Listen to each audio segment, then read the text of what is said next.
Hi, buddy. Hey, buddy. You right? Yeah. Look at these. We have a bevy. We have a double R's in the M package. Naughty. Naughty. Kindly, this is the press bike, and that's Barnstormer's demo bike. So kindly, we came down here and they allowed us to take them both out. I've ridden this for a fair few miles now, and I've got quite an interesting opinion, but I'm interested to see what Staith thinks of the whole thing. So I can't wait. I mean, let's you know, we've ridden it on track, or I've ridden plenty of miles on track, but on the road, this is where it's at. Yeah, I mean, previous BMW, that's why they sold so many, because it was so good on the road, wasn't it? I'm just wondering how long it's going to take your arse to get torn to shreds on this seat, because it is pretty stiff. The suspension is very hard on the road, so I've set one up in a super soft mode, and I've got a racy mode as well. But right, I can switch from dynamic and all that shit, can't I? And also, I need to hood and flopper, who to do to get the race dash on as well. That's it. And then, yeah, that's the one. Or you've got three choices there, so you can go right with the wheel. That's the relevant lap timer, and then that's the sprankly one. Yeah. I like the analog one. No, this is where it's at. Right, let's have it. Let's have it, Nige. I'll follow you then, Nige. Oh, I'm in race shift. So we're going to get some race shift. gasolinas, yes? Yeah. Yeah? The first thing I think you'll notice on the road, apart from the seat being really hard, is the clutch. It's quite a weird biting point. Like on track, obviously you don't notice these things so much, but it's quite difficult to launch it. I've seen a few people stall it out of there. Oh, delicious power, delicious quick shift. It is delicious, isn't it? It's so precise. And that was just like fifth gear. You don't really need to go in and out of the gearbox a lot. It's got so much torque. It feels really nosy. It does, yeah. I mean, these tyres aren't the best. They come, for some reason, the M Sports come with a Michelin Power RS. They're all right on the road, really, but I don't know. They're not the most confidence-inspiring. But anyway, it's quite a low screen for the road, isn't it? I don't like it. It's too low. Look, I've ridden this bike now for a fair few 100 miles, and there's no doubt it is definitely a lot racier than the previous bike. The suspension is way stiffer. I mean, these are all good things for what this bike is designed to do, which is go exceedingly fast around the racetrack.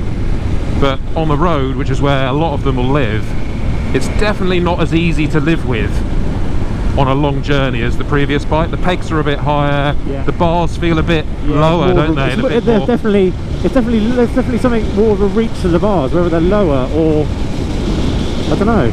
Yeah, agreed. But we do have 3 levels of heated grips. Oh, we're going right, are we? Yeah. Just press the wheel instead of the indicator. Oh.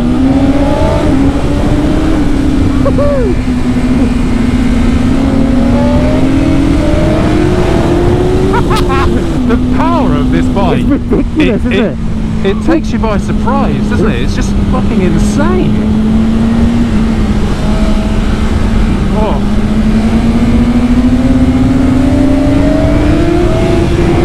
You can't fault the handling on this bike. You just can't. Like road, track, whatever, it is absolutely sublime. It's so sharp, isn't it? The fueling is beautiful as well. Have you noticed that? It feels like you could just do anything with this front end. Yeah.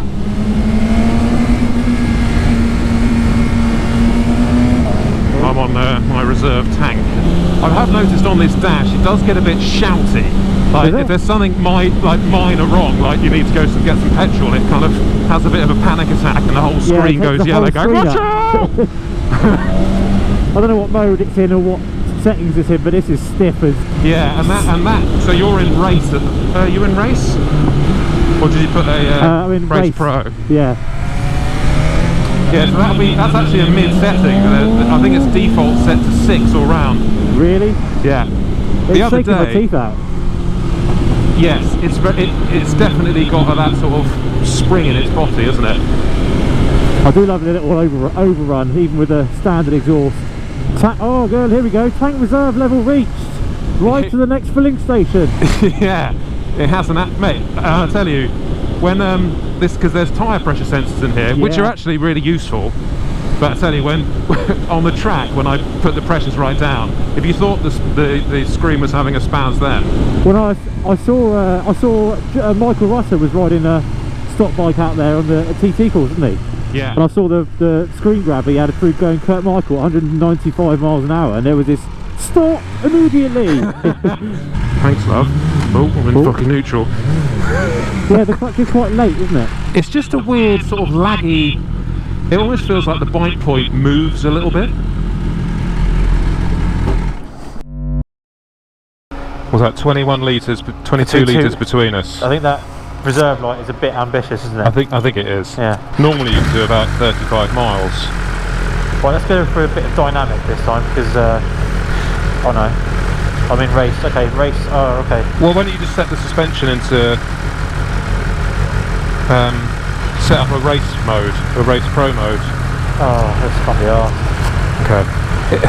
This is probably the only bike I've ever ridden where the modes, I actually want to be in the road mode, on the road, because it's just too harsh. Oh, it's the opposite numbers, they got it the wrong way. Forgot about that. Normally one means furthest out, now is it's... it? Yeah. The other nice thing about this, which is a carryover from the old bike, is you don't have to be in first gear in town, whereas like the R1s and stuff, you've kind of got to feather that clutch and it becomes really awkward, whereas this, you can still carry third if you want and still be able to manoeuvre at slow speeds.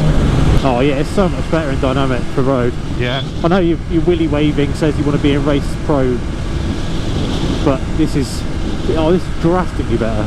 There wasn't such a massive difference with the old bike. No. And this is massive. This is the adjustability is massive. Yeah, and it's actually something you want to do, whereas the old bike, I just get on it, put it into slick straight away. Most bikes actually, you put it into the most aggressive mode, don't you? Yeah, well, I used to. But now I'm nearing 40, it just kind of... Mate, you'll be on a GS soon. Yeah. I'm talking the old bike, mate, and that looks... I mean, I look at it now and I go, Munter! What, the old... Yeah, the old bike. RR, yeah. Not many of you will do it, but it is super easy to put into race mode as well. Race shift on the gearbox, it's literally just one bolt on the rear set, swap it over. Oh my god! It feels like a ZX 1400, a ZX 14 or a booster or something. But the way it pulls from that sort of revs, it's cheating. Oh, it's just so, the front end, it just you can almost go into a corner a bit hot, and on other bikes you're like, oh shit, I've fucked this right off. With this, it's like, yeah, go again. It's so confidence inspired, isn't it? Ridiculous, dangerous, it to makes be honest. You, it goads you on a bit. Yeah, and I think that is a, you know, that is a problem with this bike, because it's so competent that you're going to end up going like ridiculous speeds, which, yeah, sure, it's fun, but the old Bill are not going to like you at all, are they? I don't think I've ridden a bike that's so reactive and so precise. Yeah. It is crazy. It kind of takes a bit of a while to get your head around it, doesn't it? Because I don't think there's another bike that will let you do this on the road. And the shifter, I've had this, I've done probably about 500 miles on this bike now. It hasn't missed one shift. The downshift is a bit iffy on this one, only because you have to be 100% closed on the throttle, isn't it? Yeah. Well, it's also got that safety feature where if you're on the gas, and you know sometimes you panic brake and you don't shut the throttle off fully. Yeah. So it registers that and automatically kills the throttle, so the brake overrides. I mean, now I'll do it now. Watch out, you're behind me. So I've got the throttle open, put the brake on, and it just automatically kills the throttle. Yeah. Which is actually very sensible. That is annoying. It's got auto shut-off indicators. Oh yeah. That pisses me right off.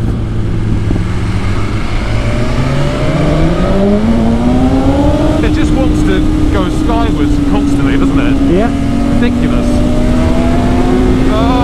So for those who say you don't need electronics on road bikes, just go fuck off. Yeah. Just shut up.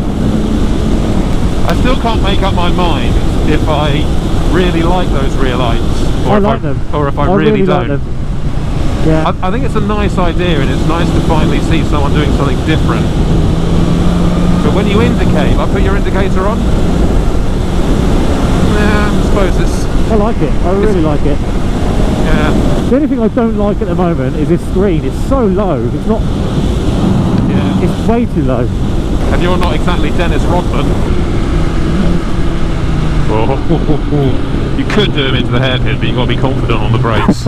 No way. No way. Not that one. Oh, okay. It's clear. Clear. I can't. My brain just won't let me do it, mate. Oh, bugger off. This is like the Black Forest, isn't it? Is it? Not really. Boom. There's a. Oh my god, I want one. Should I tell you there's a McDonald's down here? You can do. And the shifter works still very well down at these low RPMs. It's like you said, you can use fifth gear pretty much and just go anywhere. I am in fifth actually, yeah. I wouldn't. I just can't wait to ride one with an aftermarket system on. Yeah, and get into a dyno. Yeah. Or just mainly because, again, I think some people will say it's a negative, some people will say it's a positive, but it's so easy and calm to ride that it does lack that excitement. Yeah, I agree to some extent, but you've got to remember that it's not an R1 cross-plane crank, it's not a V4, it's not a triple or a twin, it's still a conventional inline 4. Yeah. And they're innately boring, aren't they? But this has got something. This has got a little bit of je ne sais quoi, a bit of va-va-vu.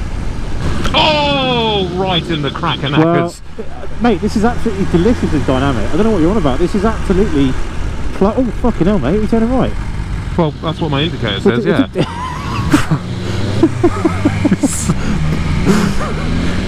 That's one negative. You can't... The indicator's good. Well, this is what I was alluding to earlier. Yeah. I couldn't see it. I didn't see that then. I was looking at my dash, admittedly, but... But they do automatically turn off, which for you is going to be pretty useful. Okay, I'm going to put it into dynamic shiz bombs then. If I can't, I can just put it in race because I'm in Race Pro. You can still do it while you're on the fly? No. You can? No, because once you... No. Oh. Well, this is the only thing I don't like about all these electronic stuff. Yeah, it's a bit... The fattery. Well, actually, I've set Race Pro 3 up with my super suspension, so... As in, no support whatsoever. I'll just go in that. Oh, that's a bit better. I mean, you do get used to that clutch pull away, but it is a little bit, oh, what's going on? It's not as bad as I thought you were making it out to be. Well, I don't like to use a lot of RPM, because I just don't want to sound like a noob pulling away, you know, like... Even, to be fair, even in soft, it still feels very direct. Yeah. Oh, wrong way. Race shift. Aww. Are you taking me for a good rogering in the lakes? Yes. Yeah. I'm going to juice you up. It's just a shame every road in the UK has been absolutely ruined by ridiculous speed limits because some drunk child decided to get pissed and drive into a hedge. Bloody druggies. Bloody junkies. Bit damp. Bit damp.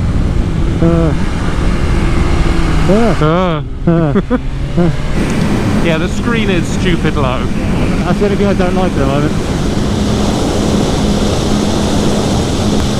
Everything on? No.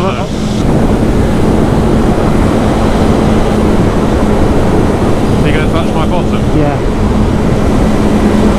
Oh, weird. How weird's that? Dynamically, I don't think you can fault this bike particularly. No. No. I am getting a bit of a vibe through my right hand now. Yeah, I'm getting it on my nuts. Your nuts? Yeah. Is it because they're so small? Yeah. It's matching their oscillation point. Oh, you could have just let us out. Now you've got to take a real wide line. God, get a job. Yeah, I'm having to do the old shake off to get rid of the numbness. Yeah, because once the initial excitement, I think again, if you're going to go and test ride this bike, C, I know it's going to be difficult, but take it out for a couple of hours if you're considering it as your only bike. I don't think you need that long, mate. I mean, I know you're trying to help, but look, you're going to get on this thing and go, oh my god, and you're going to be absolutely blown away. True. If you're not blown away with this bike, you haven't got a beating heart. Simple as that. You're just looking at the wrong bike. Yeah, or you're riding the old one. Yeah, or you're a Ducati fanboy. Yeah. Oh no, this is like the best road ever. Let's do it anyway. Oh shit. There's some gravel there. This is the way to Goodwood. Is this the way to Goodwood? I like to eat. Well, that was fun. Christmas pud. Oh. Should we have a little assessment? Yeah. So you've done a few miles on this puppy, haven't you? Yeah. And you've done some testing, and this little flap has cracked just here. Yeah, and I didn't understand because I had it in the van, nothing happened to it, and I was like, that's weird. So I thought it might just be really hot. It might get really hot there. Yeah. But anyway, I was like, okay, whatever. And then this one, brand new demo bike, it's just stopped to crack as well. Yeah. Just in exactly the same place. So it must be your knee. It's got to be your knee catching it. Yeah. Somewhere. Yeah, because it kind of slides down here and just gets it, and it does get very hot, this bike, doesn't it? So it could be something to do with that. But I did look at the price of this part. Go on. 22 quid. You're kidding? No. 20. You can't buy anything from BMW for 22 quid. But maybe they know it's a bit of an issue, so they've just gone 22 quid. I think there'll be a carbon aftermarket job coming soon. I think there will be. I mean, it's great having all these buttons, but it almost gets a bit too much sometimes, doesn't it? Yeah, a lot of the time you go, oh, I can't be fucked. But yeah. With a bike like this, you need to have the correct setting, really. I quite like the live lean angle display. Yeah. And the maximum brake display as well. And the traction one is quite interesting because you can actually work out if you're in the right, if you've got traction set to the right level or not. Because it gives you a percentage of how much it's kicking in. I'm running too. Oh god! What's your verdict? It's not half as bad as you made it out to be on the road. As in, that's a bit harsh. You said it was nowhere near as good as the old bike. Yeah. And look, there's no doubt it's a little bit less, less forgiving, and it's a bit harsher. But mate, it more than makes up for it with its water boatman dynamics and the way it just water boatman.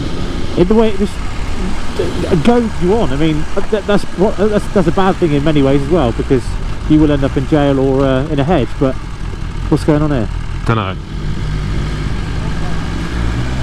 But mate, there's, like I said, apart from the screen, there's nothing. To clarify, it's not as comfortable as a good touring bike as the old bike was. Yeah. I mean, now I'm getting rattled to shit here, but then I'm in a silly suspension mode. I'm in dynamic, mate. It's lovely. But the way it picks up the throttle. I know, in any gear.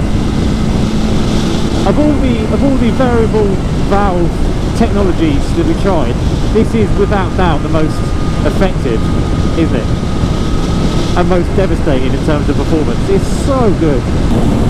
But the high speed, the way it just flips around at high speed, it's just... I mean, I don't know this road at all, and yet it doesn't really matter, because whatever you do, the bike will respond. Oh, it's wet. Oh god. And I bet you're only riding it around 6,000 to 8,000 RPM. Yeah. Yeah. I killed a bird this morning. Did you? Yeah. They dive bomb out of country lane hedges. What were you riding? The R9T? Yeah. I stopped and everything. Did you? Did you give it a grave? Well, I was basically left with no choice other than to stamp on its head. It was devastating. My friend caught a mouse in a mouse trap once in his kitchen, and it was like one of those, it sort of half got the mouse, so it's still alive. I think it pinched its like back leg or something. I mean, basically it was going to die. Yeah. And it was really upset. He didn't know what to do. It was like, oh my god, what do I do with this? Oh my god. And he was sort of like fretting in the kitchen. and he panicked and was like, and took a kitchen knife because he wanted to make it quick, and slowly started to cut his head off. Right, sorry. Oh, you kidding? No. You prick. And then he's just there trying to be humane and trying to saw this mouse's head off. Oh god. All in the name of humanity, eh? Off the killing animals subject, I just noticed something. It's more responsive, and it gets, the steering is quicker at higher speed. Figure that one out. It's good at low speed, but it's not as, the faster you get, the better it is. Do you think that's the carbon wheels? Maybe.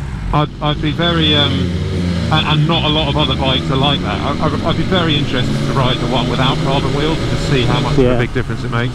I mean, I'm all for carbon wheels now. I think the days of them exploding and all that shit is gone. Well, almost. That's gone. Has you got a what is it? Panigale at Superleggera. Superleggera at Anglesey. I mean, it does feel just weird going 30 miles an hour on this thing. Yeah. It feels like you could get off and walk. Yeah. Yeah. Thank you. Oh, beds. Yeah. Wankers. Look at you, you little sh**. You What a get a proper job, you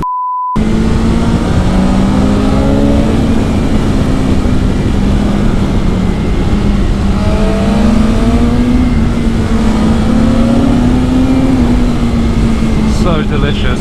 Oh. Engine braking's nice as well, which is again adjustable to suit your need.